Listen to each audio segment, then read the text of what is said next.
I'm just going to do a quick video on how to set up property lines in Revit. So we're providing this document to you, and there are a lot of pieces of information here, but there's also some pieces of information missing. Part of that being there is some coordinates missing going up and down. We have given you angles, so there's 90 degrees. So there's a few things we can start with. So I'm going to start with drawing lot B here. So we have 163.27, and our coordinates are 73.0530. So 163.27, I'm just going to go to my Revit here, and we're going to draw a property line, create by entering bearings and distances, and we'll do 163.27, and that's meters.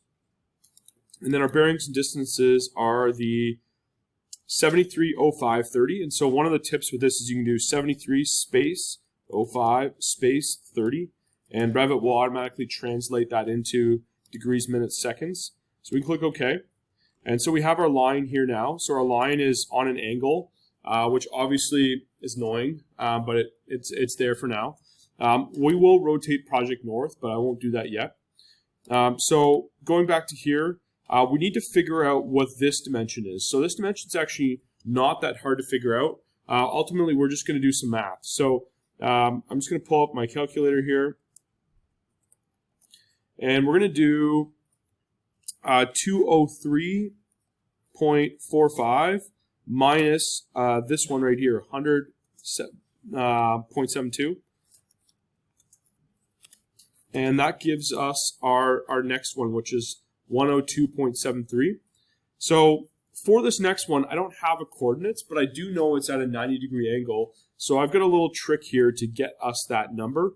So 102.73. So let's, we don't need that just yet, I guess, but let's go to our property line. We're going to do the next one by sketching. And what I'm going to do is I'm just going to draw this line. And you can see how when I rotate here, it highlights that previous line in blue, basically signifying it's at a 90-degree angle. So we're going to click, and I'm just going to hit the escape button on the keyboard and click the check mark. And so we now have this line that's at 90 degrees. We can check it. So we can go to annotate, we can go to angular dimensions, and we can rotate, and we can just verify that that's 90 degrees.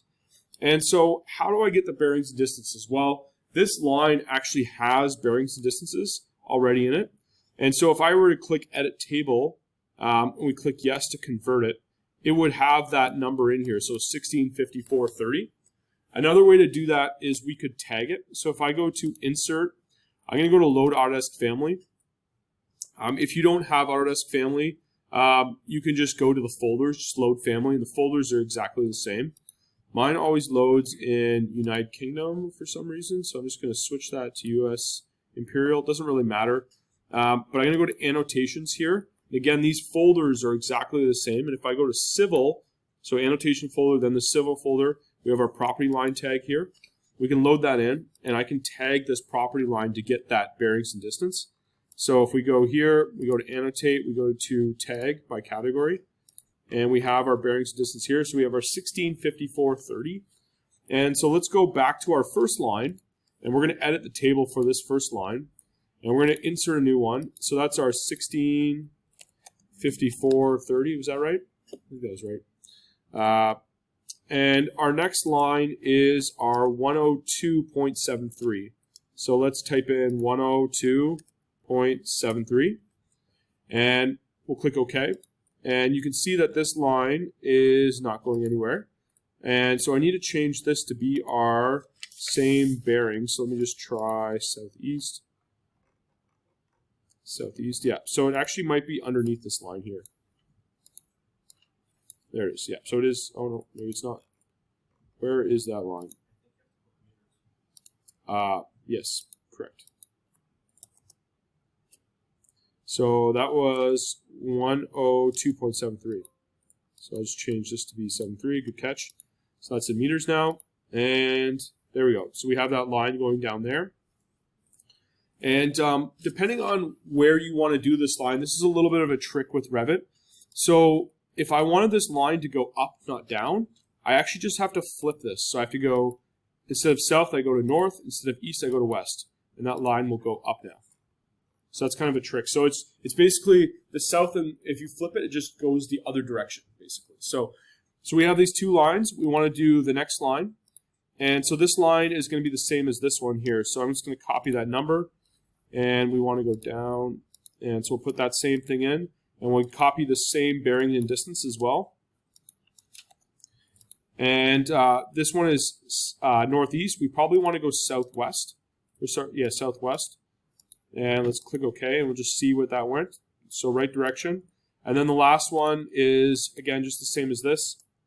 And then we'll just flip that dimension as well. So we'll go southeast. And that's essentially how we can set up these property lines. And so now we have all of them done. We can actually tag them all. And so if I tag them, so this one is our 730530, and that's in feet. So let me just change my units here to be in meters. Maybe this tag might not be, this tag might be in feet actually. Just check that.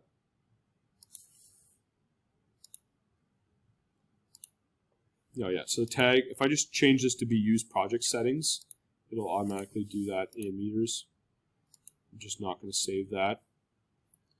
Overwrite.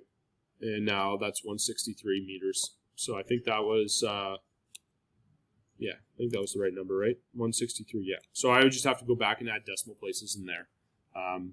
Actually, I probably can do that in UN since I did project settings. And if I change this to 2 decimal places, we should have our 2 decimal places. There you go. So that's how to set that up. The last part of this puzzle is rotating the project north. And so what I like to do is I like to go to annotate, and I like to draw a detail line. And I just draw this detail line flat like this. And I'm going to use the angle button under annotate angular dimension. And we're just going to grab the angle between these two, which is our 16.91. And so if we go to our site plan and we go to our project base point right here, we're going to rotate negative because we want to rotate the view to the right. So we're going to rotate the project base point back. So it's a little confusing, but generally when you're putting in angles, you want to go the opposite direction. Don't ask me why they set that up like that, but negative 16.91. And now we have that flat. So let's just say that you have a property that goes up and down. So we have our one lot, which is lot D. That's very vertical. I showed one group this pretty quickly, but you can actually go down to this dimension and you can click equals. So I'm just going to add an equals sign before the number here. And then at the very end, I'm going to write negative 90. And it's going to rotate it 90 degrees more. So now that's vertical. So you can actually do math in Revit to actually get some of this stuff to work. So that's how you set up those those property lines. And the rest, you can kind of work through doing detail lines and all that kind of stuff. And then if you want to see what this looks like oriented towards true north, we just go up here to our orientation, change our project north to true north, and that's still basically up in the right direction. So one of the tips I usually tell people is when you're placing your north arrow, place your north arrow in true north. And then, let me see, I think it is under symbols here. Do we have a north arrow? We do. So we place our north arrow like this in true north. And then when we change our project north to that, it'll keep this at the right angle. So if I change this to, this is a bad north arrow. But that basically that north arrow is pointing in the same direction as north actually is. So that's kind of how to set up and rotate that.